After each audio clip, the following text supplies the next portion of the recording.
Stay tuned for The Filmmakers Show right here on Madhousetv.com.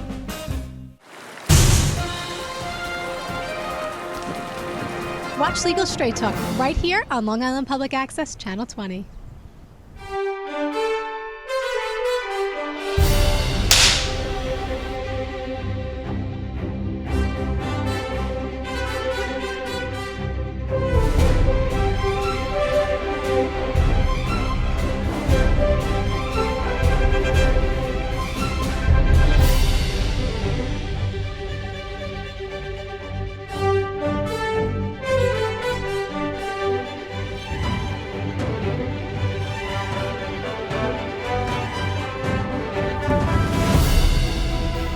Rolling and action!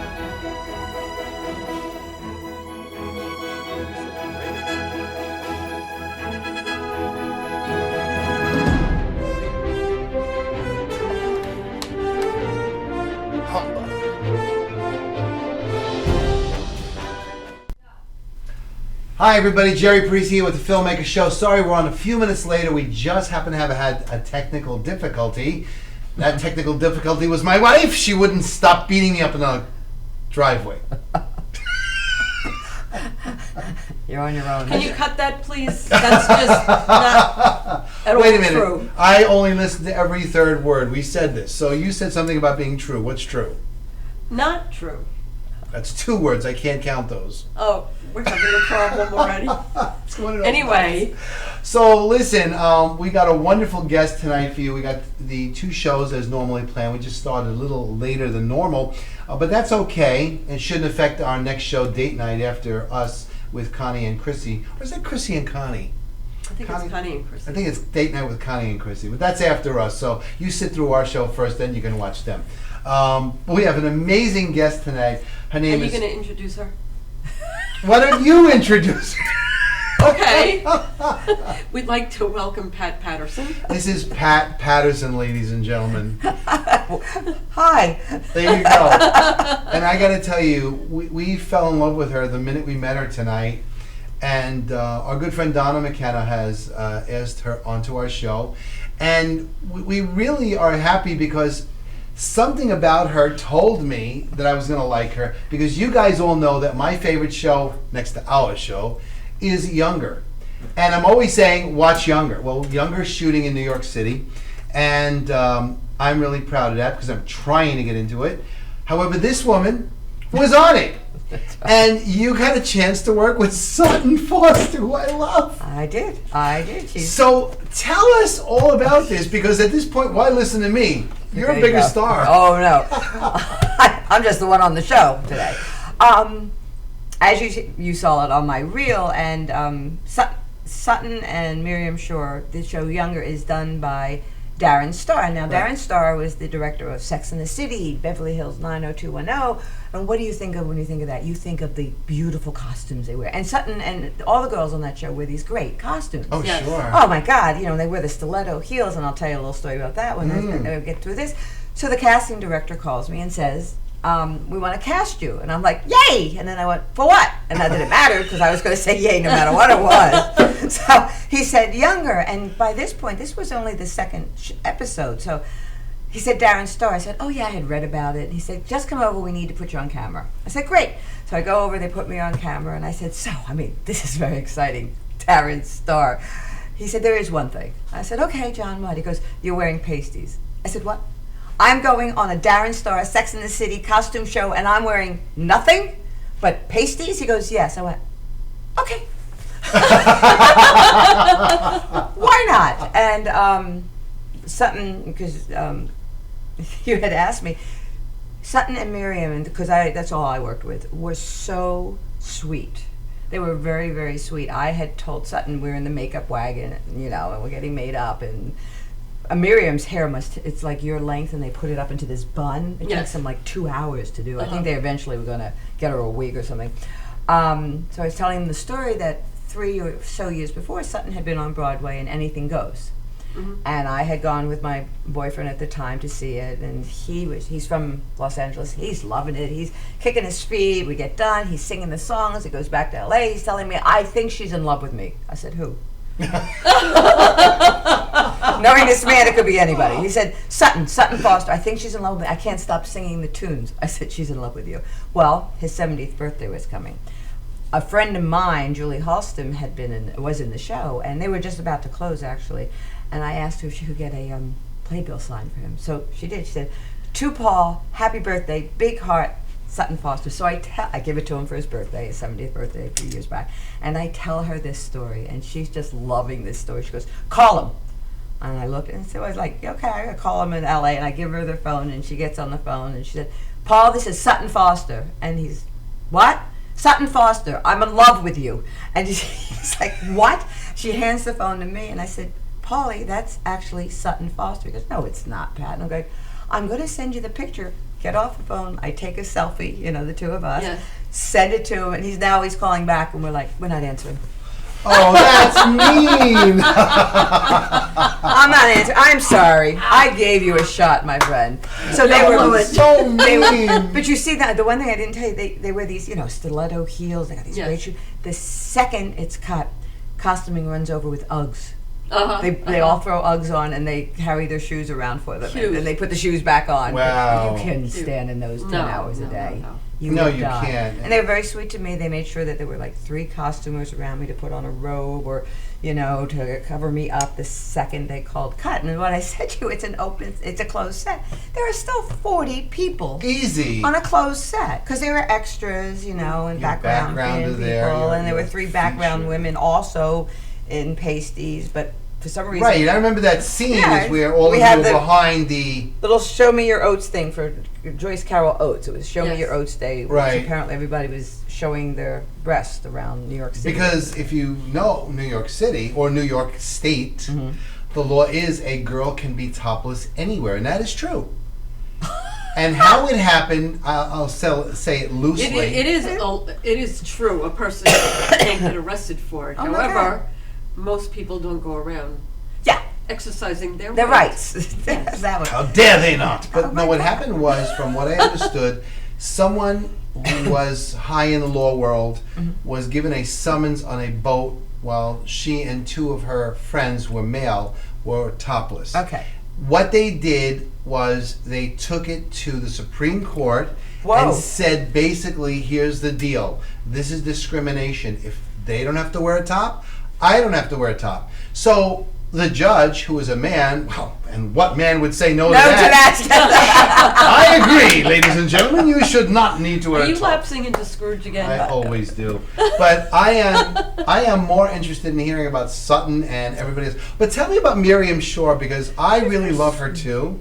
And she's something about, empirical press. I come from the world of advertising, not far from publishing. Right. And what they do in the offices pretty much happen a lot in real ad agencies. But I think in real life. In real life. It's probably why I actually keyed into the show too. Right. You other than the fact that we binge watched them in a snowstorm, Michelle and I.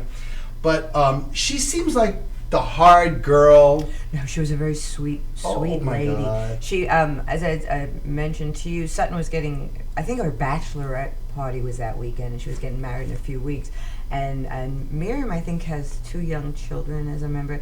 And they were just very sweet woman. I mean, when because it was so funny when the camera came on and they were doing their scene where we weren't part of it, and I was just watching what happened, and I remember it where because she's this tough boss to this young 24-year-old Sutton Foster kind of thing, and she was she could turn it on beautifully, that little, because she's small. Is she really? Yeah, she's a small little powerhouse kind of thing, and just very sweet women. I was when I got done, because obviously it didn't take long. It was like a 10-second segment. Oh, I have one other thing. My daughter-in-law tells me she's watching the show, and my segment comes on, and she hears this gasp, and it's my 32-year-old son. And he goes, "I need therapy." I was like, okay, that's my mom, right? That's my mom. You didn't warn him about that? I didn't know he was going to watch the show. This is nothing. He was just like walking through the living room when she had it on. I've told him other things I've done, but he was seriously just walking through, probably to get a beer or something in the kitchen type of thing. Funny. It was very funny. So here's your son walking through. There's my mom on national television Topless. with a sign and ready. You can see his dilemma. Yes. But you know what? Speaking of his dilemma, what you couldn't see, the scene is your backs are bare, Right. and you're behind a banner, Right. which said "Sow your what?" Show me your oats. Show me your- Hashtag Right. show me your oats. That's what it was because of the episode of Right. that. Show That's me your right. oats. How long of a day was that? For me, it was a half a day. I was in and half a out day? in 4. I mean, they were there. They were going to said they were going to be there 12 hours, but I was in and out in 4 hours. Is Younger a 12-hour day normal? Well, you know, they were still. It was their second episode. They were still. I'm sure the feel crew it's- was. 16 The crew. hours is a normal day. Yeah, no. Their crew. It's a half-hour show though. Now, when I did the Blacklist, Blacklist. I was on Blacklist. how long was your day?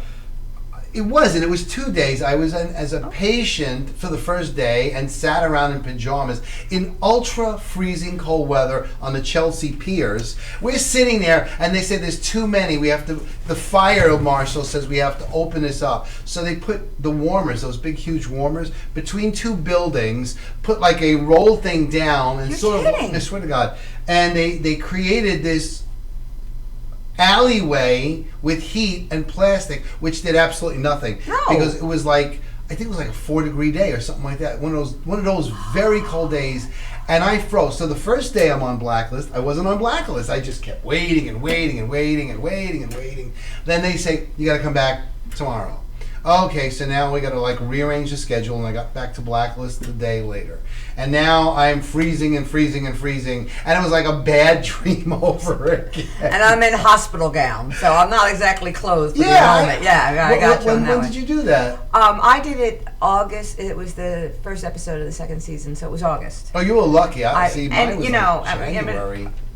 my call time was, I think, I want to say 12 o'clock, and I was what a lovely call time this is. 12 o'clock. You know, I had had my costume fitting a couple days before.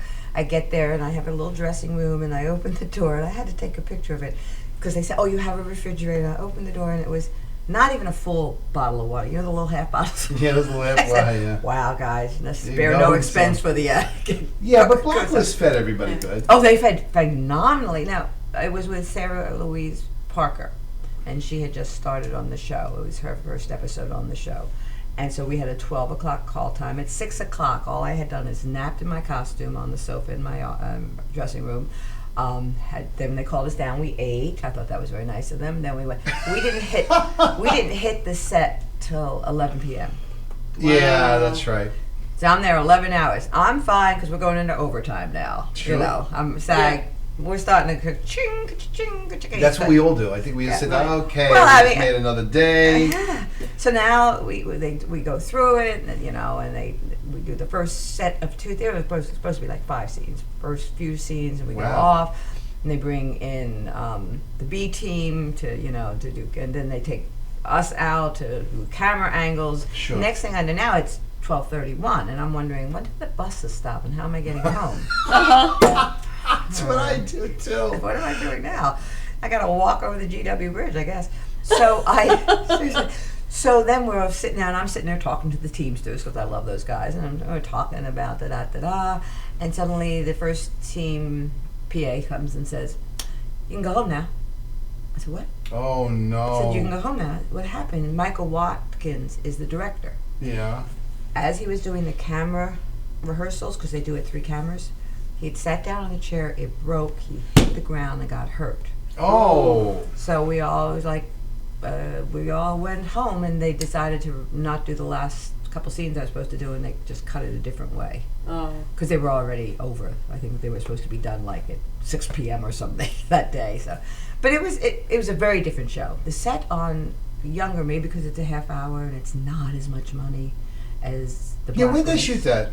They shoot it on a pier in Williamsbridge. It's Broadway Studios. Is it Broadway Studios? Broadway I don't remember. Studios. Yeah, you're right. Broadway Studios. That's what I thought. Yeah. That same pier in Younger has also been for parties and everything else. It's like they keep reusing it. Yeah, So, yeah. we know the scene now, guys. We got this. It's also done in Williamsburg. Williamsburg. Yeah. Yeah, it's pretty easy to get to, in terms of that. And Chelsea Pier is I mean, it was. There were 2 very different experiences. And one was done in August, and one was done in October. I remember.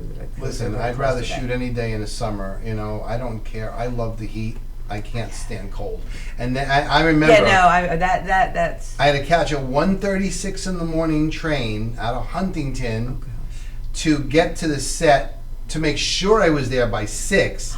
I got there at, I don't know, something like 4:30, and so, for a 6 o'clock a.m. call time, I had to. It's the way the trains ran in Long Island, But the killer is the food. And I always tell everybody it's like 9 meals on a set, Which is so funny because it's television. I know. Where everybody's concerned about your size. Right. And it's so, but they keep feeding everybody, and it's mostly they're feeding the crew. They're not really feeding you and me and the stars. They're feeding the crew. They're feeding the crew. But the reality was always you get to the set and you eat courtesy breakfast. Well, you have to and then eat you because have breakfast, from what I understand. No, here's how it goes. You can tell me if I'm wrong or right. First, before you get your voucher, they're not ready for you, so go out and get breakfast. And you come back and you do your voucher and everything you got to do, and then you get breakfast.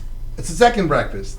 And I haven't had that experience, thank God, because I would have eaten them all. Oh God! And then you're still waiting around. Then breakfast is coming. And God forbid, in 15 minutes when lunch starts, there isn't something on the crafting table. And then what happens is you get a bump in your salary because they didn't give you an extra meal. They didn't give you the extra meal right away. It was 5 minutes late. And of course after lunch, then you do your scene, and then lunch, and then when you're all done they pack up and go to lunch, and then you go back for dinner, and it just keeps going. In fact, on Sneaky Pete they said, you want to go to dinner with us? Like, no, I want to get out of here. I want to go home. I want to go home. It was like I got there, it was like a really good call time, 9:30. That's nice. It was a one-day shoot in a bank robbery thing, and all I kept doing was ducking 1.5 billion times as a bank teller, right? But the reality was, when I saw that wheel wrapping at 5 o'clock, I'm going home, babies. Yeah. I don't need any more food. I don't want food. I can have food with my lovely wife. Thank you very much. That's exactly what I wanted to do. That's right. So well, Sneaky Pete, he was on set on my birthday. Well, that was I'll tell you, it was person of interest. He got home at 10 minutes till 12 o'clock. So he got to celebrate my birthday for 10 whole minutes. Right under the wire. That's right. Living on the edge here, I was almost expecting a beating, but you were just going to say another story. Oh, no, Sneaky Pete. My ex-husband is a judge in Mount Vernon.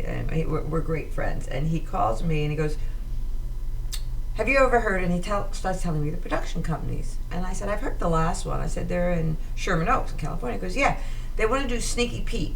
And he's on the board of a healthcare center up in Mount Vernon. He said, and they want me, because he's a lawyer and a judge, to review the documents. I said, don't let him shoot. They haven't hired me yet. If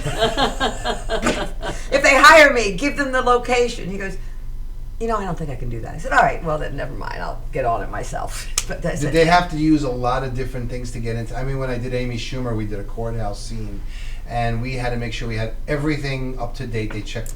Oh, yes. I mean, they were really, and you went to the Whoozy Watts for metal. Especially, the metal detectors, especially at court, the working. This is a healthcare center, but, they do that. They do all of that stuff. Come on, I got to show my passport to work, basically, these days, so, Yeah, it's true. What other stories have you got about some of these great things? But other stories about sets, oh, goodness gracious. Did you say sex or sets? Sets.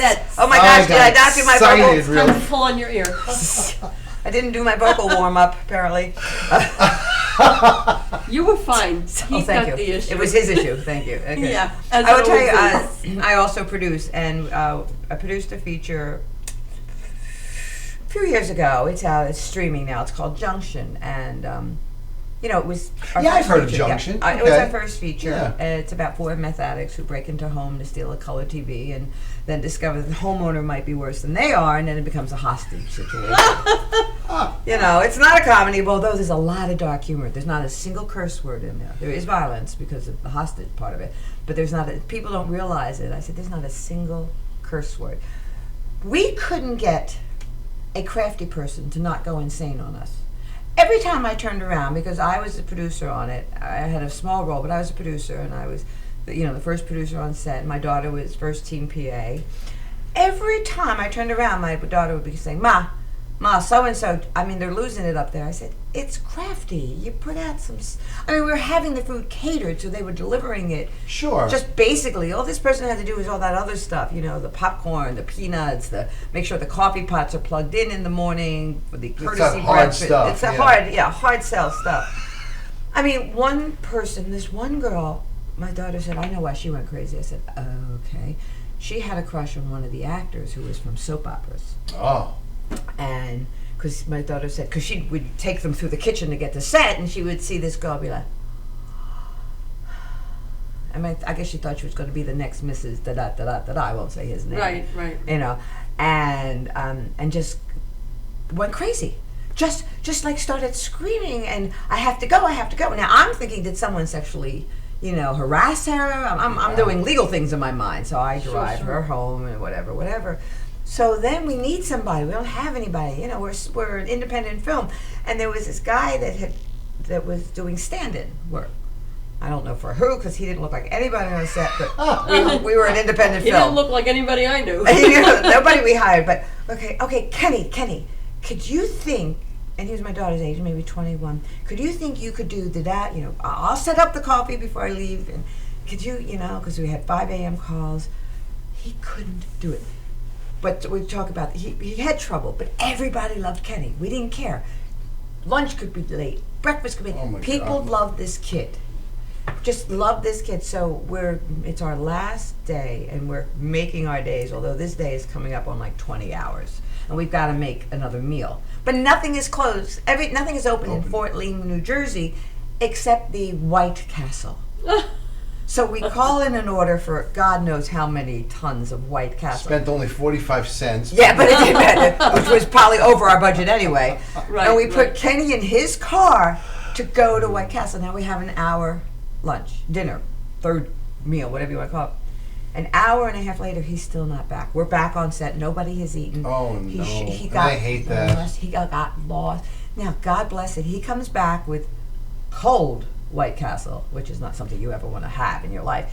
And not a single person complained, because they were more worried about Kenny than their third meal. And I'm telling you, they were working 22 hours at this point. Wow. And I was like, well, that's pretty cool. But I couldn't find a crafty person.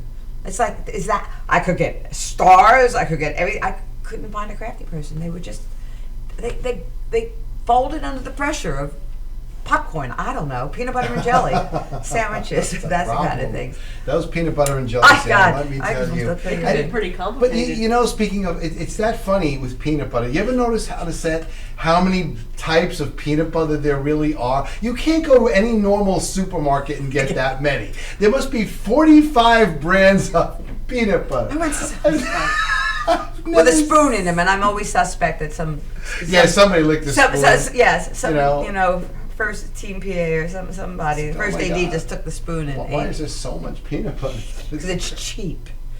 I don't care. But there's 45 bottles of it. And it's filling. There's nothing better. I love peanut butter. Don't get me wrong. It's what we want. It's reasonably healthy, Within as long as you don't have peanut butter allergy. But right now, what I'm in the midst of doing, other than bake, I tell people say, "What do you do?" And I'm an actor and I'm a producer, which means I beg for work and I beg for money.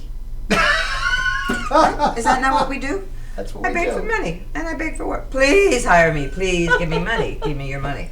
Yes. But I'm doing Give me your money, I'll give you something back. Well, we can only hope. Yeah. Not on a short film. We're doing a short film, which is a pitch for a TV show.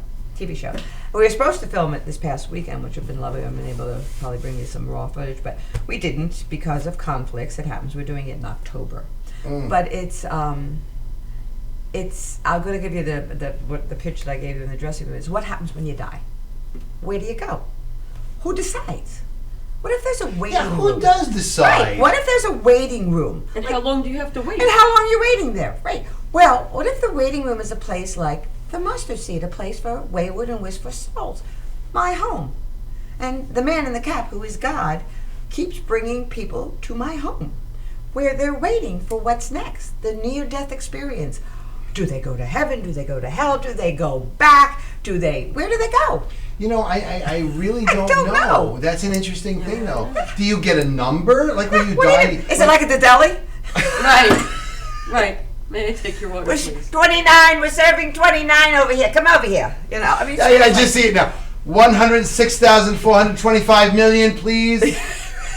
Right. 106,425 million, please. Oh, is that my number? And then what about the people who don't? And It's disintegrated. It's so What old. language is it in? What language is it in? I think pretty sure God can take care of that. Or in our case, we call him the man in the cat. Well, Now, we don't know if it's God. Look, I mean, it's like closed heaven anyway. It's only open Monday to Friday to get in. You die on a weekend, you got a long line on. Well, it's like when you go to jail. If you want to get arrested, don't get arrested on Friday because you're not going to get arraignments to Monday. So maybe the same way with heaven, with this might waiting just place. be. It might be just you're in trouble while you're there. But What? I tell you, there is a God character in it. Okay, And he's God known character. as the man in the hat.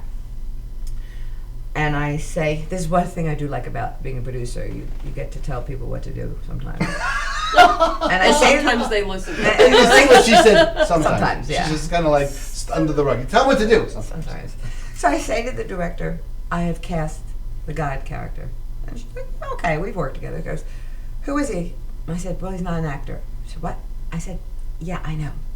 And he's probably the furthest thing from a God character as a person. Sweet, wonderful man, give you the shirt off his back, but he has actually written a book about womanizing. I mean, he's like, I won't let him near my daughter. You know? Like I go to, he runs high-end restaurants. He knows everybody in New Jersey. He knows everybody in New York. And I said, I am enough, forgive this, you can bleep it out, I'm enough of a whore of a producer that I am going to cast someone, because when you go to film festivals, your job is to fill the... Right. I tell you what, hold that thought, Go ahead. because the first half hour of our show is over already. And though we started a little later, we will start this next show immediately after hours. So stick around here on Madhouse TV. If you're watching us on television, well, then you're out of luck. You got to wait till next week for this one. But to Tom Mealy, Vicky Mealy, Tommy Marr, and Janine Zerilli, who are the owners of Madhouse TV and its station, I thank you on behalf of the Filmmaker Show, ladies and gentlemen, for watching this episode with Pat Patterson, Michelle Parisi, and I forgot my name again. It's Jerry. Jerry. Oh, Parisi. we'll be right back. Can you say that? Good night. Good night, Gracie. Good night, Jerry.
tuned for the Filmmaker Show right here on Madhousetv.com.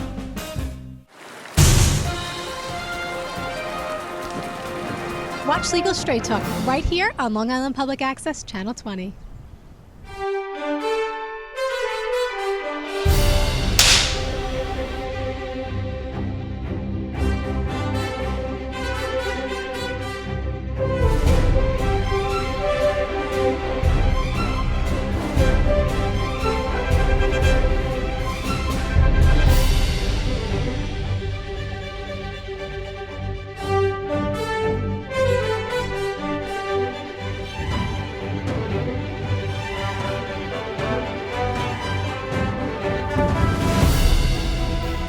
Rolling and action.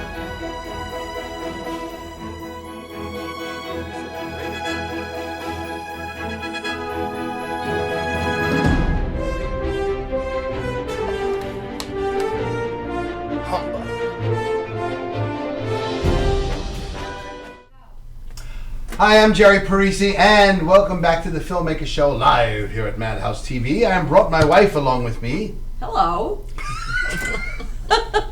You know, I can't. I'm so excited because we went so fast through the Right. first part of this, Yeah. and I can't wait To hear Pat find out Patterson some more again, great right? stories from Pat Patterson. We're here with Pat Patterson, who is on an amazing amount of great TV shows like Younger, and she's just about to tell us a story about Eric Roberts. Eric Roberts and And a Kathy movie- Moriarty. and Robert Vaughn, And Robert Vaughn. man from Yes. Uncle Uncle. Bum Bum Ba-da-da-dum. So go ahead, Pat. Welcome back. Our dear friend Donna McKenna, I'm living in LA at the time, and says to me, "Could you put yourself on tape as a Kathy Moriarty's mother?" And I was like, "Isn't Kathy like 4 years younger than I am?" She said, "Yeah. We're thinking Cloris Leachman, but I told him you could do it." And I went, "Okay." So I got to talk to makeup artist, and she tells me what I got to go buy just to age myself somewhat. Right. And I leave my boyfriend's apartment in a robe so they don't see what I'm, and not with a baseball cap on, because I look like that. And I do the audition, and I get the part. Now, they do 2 hours of makeup Oh yeah. to make me Kathy's mother, because Kathy is, I think, maybe 4 or 5 years younger than I am. Wonderful woman. She is nice. She's a Very sweet, sweet. We'll get her on the show. lady. Yeah, We'll get her here. Oh yeah, you should. She lives out here. She's just a lovely lady, and because it was all my scenes basically were with her, except one with Robert Vaughn. Now, when I was growing up, Robert Vaughn was on Man from Uncle. Man from Uncle Dum And Bum. I had a poster, probably twice the size of him, that I learned to kiss on. Aww. He's coming to set. I'm gonna tell him this story. This is gonna be so. I'm so excited. I'm like verklempt. And he comes- That's that Yiddish Yeah, again. the Yiddish That's comes a out. non-Jewish way of saying a Jewish word. Verklempt. Verklempt. So he comes on set, and I forget. I'm in makeup in a flannel nightgown with like spittle on it. Because this woman is bedridden. Yeah. It's a psychological horror story called A Cry from Within, and I'm the cause Right, of all the Cry from Within, psychological right. horror. My character, who in the very first scene, you talk about eyeball acting. The very first scene goes into a coma, basically, or whatever happens to it. But Robert Vaughn's coming on as the doctor to see me.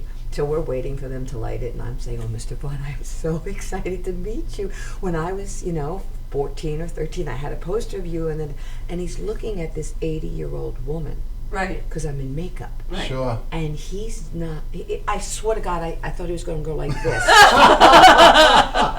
And he walks away shaking his head, and I look at Kathy, she goes, she does, I swear to you, she holds up a mirror and goes, "Really? You think that was going to impress him?" And I went, "Oh my God, no, you don't understand. I don't look like that. I don't look." Forget it. I mean, it was too.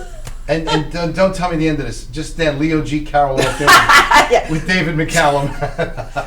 Ducky from NCIS. Anyway, but God, I was like devastated. So yeah, that was my. That was your encounter with him. That was my one encounter with him, and I Wow. have to have another. I know sometimes he comes out to the Long Island Film Festival, Yeah. so I'm thinking I may come out and just accost him again. He'll probably get Sure. a restraining order after me after this time. It's like, keep that woman. Yeah, away but it'll from be me. for an 80-year-old woman. Yeah, but he We're won't gonna know it's me. find one. Ed Asner is going to be there. Oh, when we just did Yeah. a film with a friend of mine in LA. The other thing was though when this thing opened and everybody was on stage and I hadn't seen the film, and I'm petrified of horror films. My kids love them. I mean, I'm the person who's going to go screaming under your desk. I get scared. And we're doing the red carpet and the interviews and stuff, and afterwards we all go up on stage, and of course someone says, "How long did the makeup take?" I said, "Oh, on the film?" I said, "Yeah." I said, "Oh, nothing. This took 2 hours." That's what I look like. This took 2 hours. I mean, it literally took 2 hours. And Yeah, it does. It does, because it's no prosthetics, but there's this latex and there's the shading and the hair, and the hands had to be so. Sure. It was amazing, but it was actually turned out to be a pretty good film. You must have been like, I can't wait to get this over. Oh no, I only filmed with her 2 days, and I just remember pulling off as much as I could and just driving home. We filmed in Long Island. And it was, and I wanted to stop to get something to eat, but I realized that I had half the makeup on, and I probably did not look presentable for any 7-Eleven that I might have stopped at. Even 7-Eleven. What about White Castle? Maybe White Castle, I could have gotten away with it, but I was like, if I walk into a store right now, they're gonna no. So, yeah, but Robert Vaughn, Eric Roberts, I've actually done I think 2 films with him, and I've never been on screen with him. Another actor who was in A Cry from Within but somehow got cut, but he was in my film, Tom Pelfrey, who by the age of 25 had won 2 daytime Emmys, God bless his heart and soul, and is a phenomenal actor. I've been in 3 movies with him and have never been on a scene with him either. It's funny. It's amazing to me, as a one step away from the scene, that the actors don't even know what's really happening in the whole. He was watching Family that he was in, that he got cut from, that he didn't even know that all these things were happening. That show got canceled. Yeah, it got canceled. I thought it was brilliantly. I got a chance to work with Margot Bingham. I'm also in love with her besides Sutton Foster. Margot, Sutton, and Robert Downey. If you're watching me, you guys are my favorite. Listen, if you'd like, I could help you with this thing with he has these infatuations with other women. I could Please be a help me. therapist. Wait a minute. I thought you were going to give me the casting director. Oh no, that's ABC. Did you say you're a therapist? I have a master's in psych, so I could help There you you with go. this. Thank you. I need that. Wait a minute. You actually said this before, and of course I stupidly. Jerry, you're gonna have to just find your way home. We're going out for a drink. Oh yes, we're definitely going out for a drink. Yeah, that's what happens to me every night here at Madhouse TV. I could just tell you stories.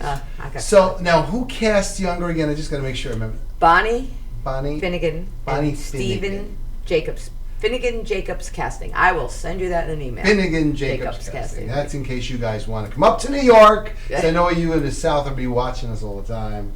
Yes, you want to come up and be on younger. That's who you have to get in front of. Well, you know what? It's so sad when I hear people, and I get written to a lot. I get a lot of emails from this show, and for whatever reason, crazy people, I don't know. And a lot of crazy people. Yeah, you're right. But let's not go into it. And what happens is they'll ask me, about working, and I'll tell them New York is where it's at right now. New York's shooting way more than Los Angeles, blowing them away. But you got to be union. You got to be union. You have to. Yes, you got to be union. Well, for television, not for film. Well, it depends on what type of film. There's a lot of indie, and God forbid. If it's an independent, one way, for yes. commercial, and that's mostly what's done in New York. There are not, many studio films done here. Some are done here because of our beautiful, the city backdrop, if you will. Sure. But in terms of film, non-union. In terms of television, no, you got to be union to be in television, And in terms of commercial, I don't even know anymore. I don't know if you've seen these commercials. Yeah, Screen Actors Guild is having a big fight with 2 or 3 agencies. We're not going to go into that. Yeah, no. But I don't know. This drives me crazy. There is a commercial out there with a car manufacturer, which it says, "Real people, right? Not actor." Everybody says that. I'm a real person, right? No, you know what they're Ask really my ex-husband. saying? I hate to tell you this, but what they're basically saying is real people, non-union, they're really saying non-union real actors people. Yeah, are we don't have to doing pay it. residuals. Because they're actors, they're just not union actors. And because they're not union actors, quote unquote, they are real people. That's what they, and then Ask my kids, I'm real. I mean, I have real skin, yeah. I bleed. Oh my, yeah, but it drives me crazy. I've been tweeting that's a about buyout. It's you're No, going to no, get paid for the day, and that's the end of it.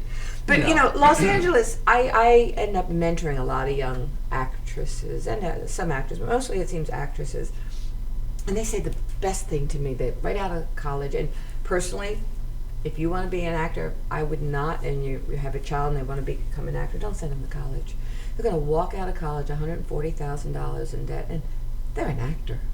Yeah, and it's not. Right. Go to a conservatory, which is a third of the cost. Go to a 2-year program. Go to Roundabout, Circle in the Square, T. Schreiber, New York Film Academy, whatever it is. It's a whole heck of a lot of money, and you'll be trained as an actor, not as an English major with an actor minor kind of thing. I'm just a big advocate. No, it's understand, but you also, and I hate to say it because I have to do the same thing with the advertising clients, you still got to come up with a way of sustaining you while looking for these auditions. Sure. And they take time to get, and there's still a spin of the wheel when you go. Well, it's hard because you have to have a job, but you can't take J-O-B. off from your job. Right, you have to have that. to That's go on why all the waiters and auditions. that's why that kind of thing is usually what. Yeah. Or freelancers. And as a Or young- freelancers. Or, Yeah, in my As a case, young person, they Sure. can do Yeah. that. I could do that. Yeah, but Before mortgages and things like that. And then it becomes a little bit more dicey. Look, she's hyperventilating. Michelle, don't yeah, do that. Don't make her die. But I tell these young actors will come out of college, and however I meet them, and they'll say, "It's pilot season. What should I do?" And I'm sure even people out of the industry, it's pilot season. yeah. What should I do? And I went, nothing. What do you mean nothing? Who knows you exist? What casting director, if I said your name to Finnegan Jacobs, Sure. Sarah Smith would go, "Oh yeah, good kid, I think I'll bring her in." Well, no one. Well, then they don't know you exist. They're not calling you in. Your job is to get them to know you exist. Sure. And not doing pilot season because they're way too busy to call you in. So that's your job. I mean, I'm always amazed. Like, oh, well, I'm gonna be, and it happens. Please, in our industry, it happens. You're the exact right type. Jennifer Lawrence is the big one. She had never had an acting class, whatever. And Hunger Games, all this. But generally speaking, it is a craft. It is a passion. It is something you have to learn to do. And you have to learn to meet people and get them to know your name. Sure. So that when a casting director sees my name, they know my type. They know what I've done, basically. They know they can trust me, or they can't trust me, or I'm crazy, or whatever it is, but they know who it. That's a young actor's job. So if you're coming to, New York to be an actor, or LA, understand there's a lot more competition in LA. And if you're blonde, everybody's blonde in LA. Every young woman in LA is blonde. Seriously, that's just what it is. It's a lot harder to get work there. It's easier to get work here. Well, New York, I can't really give a blanket statement, but what I've heard from people is New York really kicks ass to get things done. They'll go they'll work the weekends. They do that. Oh yeah. I don't know if LA does that. I get the Well, they're impression just laid back in LA. Yeah. Everything except the traffic. I tell this story when I lived there for a while, and I said to you guys, I go back and forth. I'm considered bi-coastal or bipolar, depending on On the day. the day, really. But I do, and I'll be back at the end of the month, and etc. But when I would live out there, I could have 4 dinner engagements with friends and eat alone regularly. Because about an hour before I get a call, I couldn't possibly, I'm swamped, the 405's back up, I'll get back to you, we'll do it next week, it's all lovely. And I would say the stupidest thing I think I've ever said in my life, don't you people eat? No, they don't. I lived there 2.5 years and I never had a meal by myself, I always shared. This is why, because they're LA thin. I get home. LA thin. LA thin. I come home, and my daughter and I go out to dinner, and I said, "Do you want to share something?" She goes, "That SHIT may fly in LA, but not here. Get your own meal. If you can't afford it, I'll pay." I was like, no, that was, but they don't. They're the land of the better opportunity. They're waiting for a better offer. And then, with the it's like being on the LIE all the time out there. Anywhere you go. From like 2 o'clock to 10 o'clock. It's just like being on the LIE. It could be the 10, the 405, the 105, whatever. It's always like that. It's always back. So they don't leave their houses when they get in there. It's also a early town. In New York, you can't get an 8 o'clock reservation. You can't get a 6 o'clock reservation in LA, Beverly Hills. Why is that? Because they're going to Too go many right people. after work and then go home. They're not going to come back out like we are. Really? Yeah, they don't come back out for the most There's part. just too many people. Just too many people on the road. You're going to spend 3 hours on the road getting somewhere. Wow. Why bother? You got to be up and I don't going. want that. So they are laid back. No. And I think that sort of goes into the industry too, in terms of that. I see. But Well, yeah, you know what? I was going to just add to what you said. So you get out of the conservatory or the college, wherever you went, and yes, your job is to get your name out there to everybody. And so a good way of doing this is get a good publicist first. That's somebody you got to pay for. Why? Because publicists don't work for free. Or you work a deal out with the publicist and somehow, some way, they'll do it. Because every agent and every manager is truly a business. Whether you know it or not, whether you care to believe it or not, whether you know it to be show business or not show business, but it's a business. And they need their electric bill paid. They need their rent. They want you. So when they have 25 blonde girls, let's say, knocking on their door to get in, and they're all behind each other, and everyone's an identical color of blue eyes, and each one has the exact amount of freckles because that's what they called for that day, and so on and so forth, well, the casting director doesn't need any of them. But if you're in a play and you're making money, even if it's minimal, and the casting director who's waiting for those 25 girls to go out happens to pick up the newspaper and sees you are working. Wait a minute. How much was my phone bill this month? And how much was that? Oh, they just upped the rent. And who's this working? I need to know this person. Because what they do is take from you. That's how this works. They skim from you. So you're not going to make enough money in a restaurant waitering. But sometimes you make so much that they stop acting because they're making so much money, at a fine restaurant. Whatever the case might be, the reality is they want to make from you. What great advice do you have, actors and actresses and people in this industry? Well, especially now, when I first came up, when I came to the Academy 39 years ago, gosh. You're only 26. Yeah, how'd that happen? Oh, good. Yeah, right. I actually came to New York in July 7th, 1977. 7/7/77 was my first day at the American Academy of Dramatic Arts. Whoa. That was a fortuitous... Tomorrow's the 7th. Wow, tomorrow's the 7th, yeah. Right, it's 39 years ago I came. But that being said, I tell young actors to get known. When I came, we used to put on showcases. Right. 10 actors, 5 scenes, 50 minutes. Agents, casting directors would come. Show me your reel. When I came back, it was show me your reel. My what? Your reel. My what? Yeah. So now I had to create a reel. And so it was student films, because and then short films and indie films, and it built from there to my present reel. Sure. But I tell them, do student films. Because those NYU students, those Columbia students are going to write about what they know, which are going to be about people, for the most part, your age. The reason I did is they also always had their mothers in it. Sure. Right. So, you write about what you know. I know my mom. I know that relationship. So there was always a mother. And so I got, in the beginning, got to do, excuse me, a few of those kind of things just to get some footage. So I said, your job is to get footage and put it together. Now, I saw a young woman that I have sort of mentored. She put on Facebook her reel. And I watched it. And it was 2 minutes and 12 seconds, which is too long. Right. No casting director is going to sit there for 2 minutes and 12 seconds. I don't care who you are. You can be Jennifer Lawrence. They're just not going to do it. They don't have the time. They'll get 1,000 submissions for a 2-line piece, Sure. So how long do you recommend that? Well, somebody like me, mine is just under 2, and I could cut it if I need be. And I also have each one of those as just a segment I can send. Mm-hmm. My manager or agent can just send you that segment, like from Just Younger, those 10 seconds. Right. That's it. Right. So, but it was 2:12, and she starts it, and I said, "Well, that's a really well written scene." The next thing I know, there's another thing from the same scene. Okay, I let it go, and I said, "You're not her mother, you're not her agent, you're not her manager. Don't be a Budinsky, right?" I'm walking, I'm praying. I finally called her and I said, "Honey, no, you gotta cut it down." And I said, "You can be angry at me. People get angry when you do that kind of thing." Sure. She was like, "No, I couldn't decide on which one." I said, "You better decide on which one." Because once I saw that you were doing the exact same movie in the second a different scene, right. I figured she must not have anything else, and I was going to stop watching. And if I'm a casting director, I'm stop watching. So I tell them to, be smart, ask professionals. I said, I see all the comments on Facebook.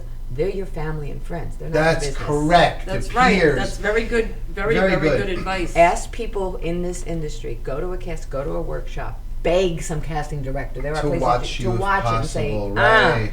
don't beg them for work. Just like, could you help me with this? People want to help. You guys want to help. You do it all the Yeah, time. we're good looking. We want to be helped. I want to be helped. Oh yeah, that's what that's a giveaway of my best. Let's do this. How can anybody get in touch with you, Pat, for any reason or another, about the production company or you as an I have actress? 2 websites. Let's hear it. And one is www.patpatterson, PATTERSON.me, Pat Patterson. The other, my production company, is Pate, P-A-T-E, because I love pate, pateproductions.com. Either one of those websites link emails to me. Now, do we have to go through your manager or agent to get to you? I wish. No. No, not at all. No, because I always pay my manager. I always pay my agent. If I book something, we're a team. I always pay. I just think, why not? He's out there schlepping. And that's the other thing I tell them. Okay, you've got an agent and they're getting 10%. And I know people say this all the time. You're getting 10%. You're getting 90, they're getting 10. Who do you think should be working harder? You or them? You should be working harder. You should be out there. You should be networking. You should be. Come on, guys. It's a business. You can't run your business just sitting at home, I try, but I know, but it doesn't sitting there in your robe hoping for the best, it doesn't work. Damn it, I'm constantly marketing. Right. I'm constantly sending out this or that or tweeting. Because all things being equal. I hate Twitter. No, hate to tell you, all things being equal. You got 20,000 followers, you got 4 followers, I'm a producer, and you're both like the same talent. Of course. I'm hiring you. I now get free advertisement. Of course. Because you're going to tweet about my project and what we're doing. That's exactly and they right. do that now. If you're going to be on a Today program, the first thing they ask is, how many Twitter followers do you have? Wow. Because that's just the way of it. So I've been working at building that up. So that's the thing. You got to be on all the social You do. media. Build And be that up. smart. Twitter I do not want to see you throwing up in a trash can at a frat party. I'm kidding. I'm not kidding you, because later on you're doing a commercial and it's for Procter & Gamble, and that stuff lives forever. And they'll fire you for immorality. People like that. You could lose a job based on some stupid thing that you thought was funny when you were 21. Don't do it. Don't do it. Don't do it. You talking about doing it or posting it? Posting it, I mean. Do what you Right. want, but don't post Right. it. I don't want to see it. Do what you got to do, in life, but Right. don't post it. Don't. Right. And people can attack you. I was attacked earlier this year on social media for whatever reason, and I was like, what, and as I said, my husband's a judge, and he said, just, block it. You can block it. You can do it. He said, just ignore it. Don't fight back. They'll die. Mm-hmm. And they did. They quickly. Yeah, once you do that, you just. Because once you ignore them. engage, crazy That's people. it. That's what they want, to Yeah. engage, right? And I didn't, So that's important to know. But It's so funny.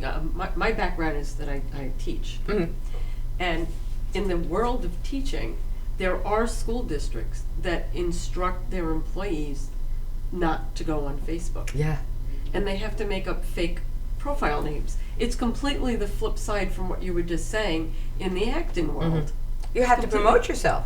Right. Well, Facebook is more your so friends. if you're not, but if you're not on something like Twitter, it can hurt you. Yes. But if you're on Twitter and you're a teacher, it can Could hurt you. Yeah, that's It's interesting. completely- Nobody should opposite. tell anybody what to do to promote themselves. And speaking of promoting ourselves, There we go. tonight, date night, starts at 8 o'clock with Connie and Chrissy. And I want to say thanks to Vicky Mealy, who's always in there working tirelessly, Tom Mealy and Janine Zerilli, and the iconic Tommy Marr. Amazing people who have amazing lives, who put all of our lives here on Madhouse TV, which, of course, then you see us and you think we're amazing. It's just the way it works. It's just the domino effect. It's like a domino It's effect. the domino amazement. I want to thank you, Pat Patterson. Thank and you, guys. Shout out to Donna McKenna. Donna, you are amazing. You She is amazing. sending us amazing people have on our show, which we Thank can you, share. Donna. And Pat, you really enlightened us. I love youngest stories. Sutton, if you're watching, you're one of the 3 I love. There you go. You're in the Margot, top 3, girl. That's it. I do. I Used love to be younger. Kelly Clarkson. Was Kelly Kelly Clarkson Clarkson. got thrown under the bus. Well, you watch Sutton Foster. That's like watching an acting lesson. Who taught you how to act? Robert Downey Jr. and Sutton Foster. Yeah, That's this is good. She's doing master. She's going to be on on Broadway, or off Broadway. She's going to be in a play this summer, I thought.